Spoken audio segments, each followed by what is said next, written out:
सुप्रभातम। आज मैं डॉक्टर नीलमणि त्रिपाठी आप लोगों को छंद का परिचय कराने के लिए यहाँ पर उपस्थित हुआ हूँ। देखिए, छंद किसे कहते हैं। छंद का तात्पर्य होता है यति गति और विराम आदि चिन्ह से युक्त रचना छंद कहलाती है। यति गति और विरामादि चिन्ह, यति गति और विरामादि चिन्ह से युक्त रचना छंद कहलाती है। देखिए, छंद का तात्पर्य होता है चरणों में या मात्राओं में जो बधा हुआ एक तारतम्य होता है कविता का रूप, वही हमारा छंद है। ये छंद शास्त्र की रचना सर्वप्रथम आचार्य पिंगल ने की। आचार्य पिंगल, इसीलिए छंद शास्त्र को पिंगल शास्त्र के नाम से भी जाना जाता है। छंद शास्त्र को पिंगल शास्त्र के भी नाम से जाना जाता है। ठीक है, तो इस प्रकार से ये आपका है छंद परिचय। अब हम लोग चलते हैं, जानेंगे कि छंद के कितने प्रकार हैं और कौन कौन से छंद हमको पढ़ना है। छंद देखिए 3 प्रकार का होता है। पहला है, छंद के 3 भेद हैं। पहला वर्णिक छंद, दूसरा मात्रिक छंद,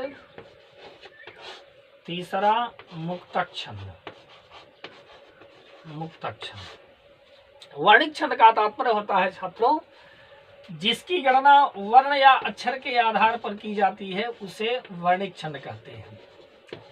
जिसकी गणना मात्रा के आधार पर की जाती है उसे मात्रिक छंद कहते हैं। जिसकी गणना छंद और मात्रा से परे होती है, छंद और मात्रा कोई बंधन नहीं होता है, वो मुक्तक छंद होता है। अब देखिए, वर्णिक छंद, मात्रिक छंद और मुक्तक छंद में से हमारे कोर्स में कौन लिया गया है? मात्रिक छंद। तो हम लोग मात्रिक छंद को अब पढ़ते हैं। मात्रिक छंद क्या है, मात्रिक छंद के कितने भेद होते हैं और परीक्षाओं में क्या क्या छंद पूछे जाते हैं, ये पढ़ना है।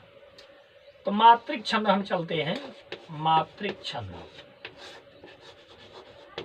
जिन छंदों की गणना मात्रा के आधार पर की जाती है उसे मात्रिक छंद कहा जाता है।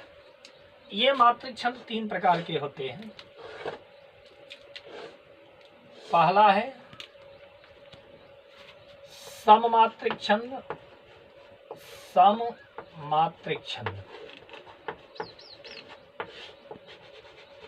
दूसरा है विषम मात्रिक छंद। हाँ, अर्ध सममात्रिक छंद। अर्ध सम मात्रिक छंद। तीसरा है विषम मात्रिक छंद।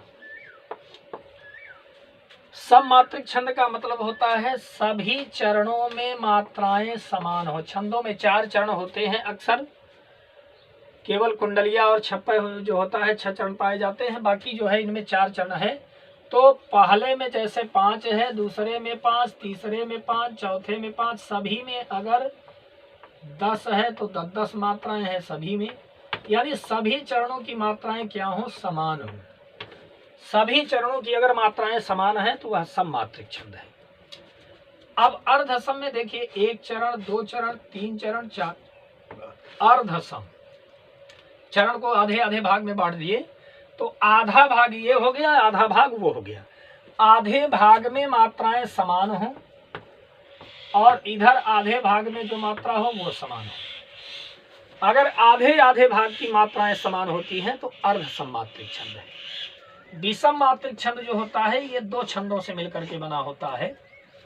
सममात्रिक छंद